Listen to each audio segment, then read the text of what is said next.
खबर अमेठी से है। बता दें कि गौरतलब पहलू यह है कि 25 दिसंबर को कोतवाली अमेठी के अंतर्गत एक गांव की युवती को एक मुसलमान लड़का बहला फुसला कर उसके घर से लेकर चला गया। तब से इसकी जांच पड़ताल चल रही है। अभी कोई भी इसको सूचना नहीं मिली है। पीड़ित पिता ने पुलिस में तहकीकात देकर बताया था कि उसकी लड़की को गांव के समीप बाजार में सिलाई सीखने जाती थी। सिलाई सीखने के दौरान ही उसे एक लड़के ने बहला फुसलाकर लेकर चला गया। तब से कंप्लेन दर्ज करने के बाद भी उसकी लड़की उसके घर नहीं आ पाई है। बता दें कि सनातन धर्म के प्रचारक एवं प्रसिद्ध संत मौनी स्वामी महाराज ने इस पर भी बयान दिया है। उन्होंने कहा कि हमारे समाज में ये पहला मामला नहीं है, कई ऐसे मामले हैं जब हमारे समाज के लड़कियों को मुसलमान समाज के लड़के बहला फुसला कर ले जाते हैं और उनके साथ गलत व्यवहार करके उन्हें पुनः या तो मार देते हैं या उन्हें पुनः वापस कर देते हैं।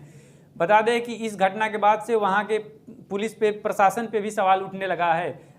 परिवार के लोगों का कहना है कि पुलिस प्रशासन उनके कंप्लेन करने के बाद भी उनके लड़की के जांच पड़ताल पर ध्यान नहीं दे रही है। उनकी लड़की को लगभग गुम हुए लगभग 1 सप्ताह होने वाला है और फिर भी ये लोग उस पर ध्यान नहीं दे रहे हैं। बार बार जाने के बाद भी यही दलील दी जा रही है कि हम इस पर कार्यवाही कर रहे हैं, जल्द से जल्द इसमें शामिल अपराधी लड़का को पुलिस ढूंढ निकालेगी। हालांकि बता दें अब इसको लेकर आसपास का माहौल भी खराब होने लगा है।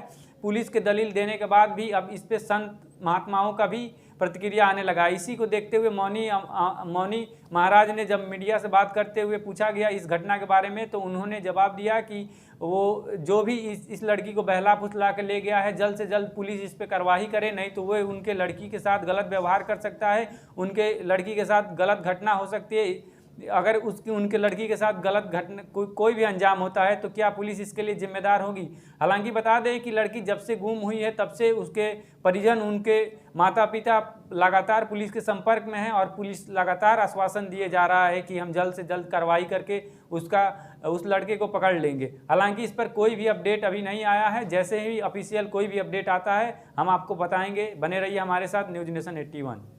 की हत्या कर सकता है, वो ले जाकर के उस बेटी को मार सकता है।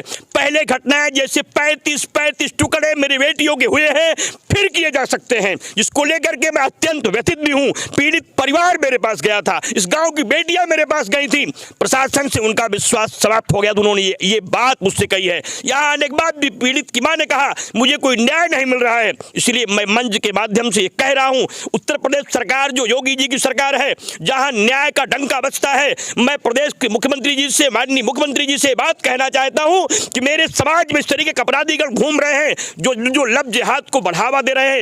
एक तरफ राम मंदिर का उद्घाटन होने जा रहा है, दूसरी तरफ समाज को आंदोलित करके सांप्रदायिक दंगों में झोंकने का प्रयास किया जा रहा है। इस अपराधी को रोका जाए, इस पर कड़े से कड़े कानून लगवाए जाए, इसको पकड़ा जाए, इसको सजाएं दी जाए और लव जिहाद में फंसा करके बेटियों को मारने के षड्यंत्र को पर विराम लगाया जाए। इसी को लेकर के मैं बैठने जा रहा हूं। मैंने प्रशासन से मांग किया है, हमें और पीड़ित परिवार को मैं इसलिए बैठने जा रहा हूं।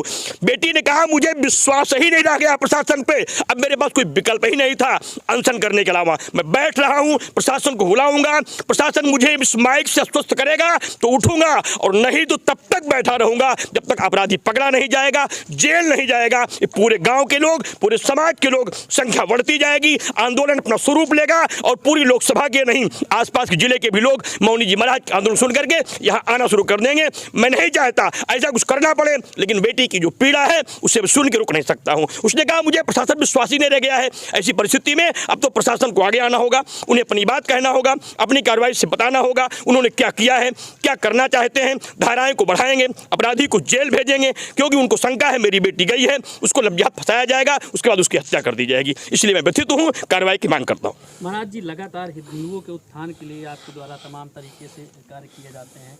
क्या लगता है कि प्रदेश और देश में तमाम जो है इस तरीके से रैकेट चल रहा है, जो इस तरीके से देखिए रैकेटों का एक बहुत बड़ा समूह था जो बहुत दिनों से पूरे देश पे कब्जा किए हुए था। उनको फंडिंग विदेश से हो रही थी, पाकिस्तान से उन्हें पैसे आ रहे थे, हमारे समाज कुछ कतिपय लोग उनका संरक्षण दे रहे थे। धीरे धीरे उन सारे लोगों का सफाया तो हो रहा है, लेकिन अभी उनकी जड़ें इतनी गहरी पहुंच गई थी कि अभी वो आए समय दंश मारते रहते हैं हैं, जिसको लेकर के ही मुझे इस गांव आना पड़ा। पहली बार मैं इस गांव आया हूं, पहली बार परिवार मुझसे मिला है, लेकिन जब आश्रम पे गया ये लोग इतना रोने लगे कि मुझे बेबस होकर के कहना पड़ा बेटी मैं आपके घर आऊँगा। और जब मैं यहाँ आया उसकी माँ की दशा देख करके, गाँव की बेटियों की दशा देख करके मैं बहुत हताहत हूँ। पूरा प्रदेश के मुख्यमंत्री जी से और जिला प्रशासन से कहना चाहता हूँ कठिन से कठिन कार्रवाई हो, अल्लब जिहाद करने वालों को पकड़ा जाए, उनको ढूंढा जाए, उनको निकाला जाए, उनको जेल भेजा जाए और बेटी के टुकड़े होने से बचाया जाए। महाराज जी, हजारों की संख्या में यहाँ भीड़ इकट्ठा है, इन लोगों को क्या संदेश देना चाहेंगे कि ऐसा और भी आगे घटनाएं ना हो? देखिए, मैं पूरे समाज से एक बात कहना चाहूंगा, हिंदू समाज जातियों में ना बटे, पूरे गांव को, पूरे समाज को अपना परिवार माने, हर बेटी को अपना बेटी माने, हर परिवार को अपना परिवार माने। और आपके गांव में कोई बाहरी व्यक्ति, कोई अपराधी व्यक्ति, कोई गांव का व्यक्ति अगर षड्यंत्र करता है उसकी जानकारी तत्काल प्रशासन को दें, गांव के लोगों को दें, नहीं तो मुझे सूचित करें। मैं आपके सबको बचाने के लिए संकल्पित हूं। पूरे जीवन का मेरा उद्देश्य एकमात्र है हिंदू समाज की रक्षा करना, उसकी सुरक्षा करना, जिसके लिए मैंने पूरे जीवन के 37 वर्ष इसी आंदोलन के लिए मैंने बिता दिए हैं। पूरे देश में आंदोलन करता हूं, हिंदुओं को जगाता हूं, हिंदुओं को बचाता हूं, आपकी बेटियों की शादी करता हूं, गरीबों को घर बनवाता हूं, उनको दवा कराता हूं, उनको पढ़ाता हूं, उनको लिखाता हूं। मैं आपके बीच में हूं, आप अकेले नहीं हैं, मैं आपको छोड़ नहीं सकता हूं। पूरे समाज को बचाने के लिए मैं संकल्पित हूं। भले ही हम पर पहले की तरह फिर आक्रमण हो जाए, बमबाजी हो जाए, आतंकवादी हम पर हमला कर दें, लेकिन मैं अपने संकल्प को तोड़ नहीं सकता। हिंदू समाज को बचाऊंगा, बेटियों को बचाऊंगा, कोई समझौता नहीं करूंगा।